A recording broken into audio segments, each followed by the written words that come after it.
কুষ্টিয়ার দৌলতপুরে প্রাকপুর হেমাশ্রমে 23 ডিসেম্বর সোমবার সন্ধ্যায় বিদেশিনী বাউল দেবরাহ জান্নাত ও রাজন ফকিরের খিলাফত দিবস উপলক্ষে সাধুসঙ্গ অনুষ্ঠিত হয়েছে। ফ্রান্সের প্যারিস থেকে আসা দেবরাহ জান্নাতের আমন্ত্রণে দেশের বিভিন্ন স্থান থেকে বাউল সঙ্গীত ও লালন ভক্তরা এ অনুষ্ঠানে অংশগ্রহণ করেন। দেবরাহ জান্নাত বাউল নহির শাহের শিষ্যত্ব গ্রহণের পর তার ছেলে রাজন ফকিরের সাথে বিবাহ বন্ধনে আবদ্ধ হন। পরে প্রাকপুরে হেমাশ্রম প্রতিষ্ঠা করে সেখানে বসবাস করছেন। অনুষ্ঠানের শুরুতে প্রবীণ বাউল সাধুগুরু নহির শাহ লালন গীতি পরিবেশন করেন।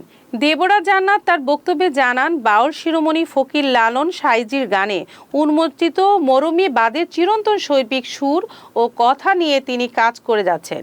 এই সাধু সংঘটি লালন দর্শন ও সাংস্কৃতিক ঐতিহ্যকে ছড়িয়ে দিতে নতুন উদ্দীপনা জুগিয়েছে।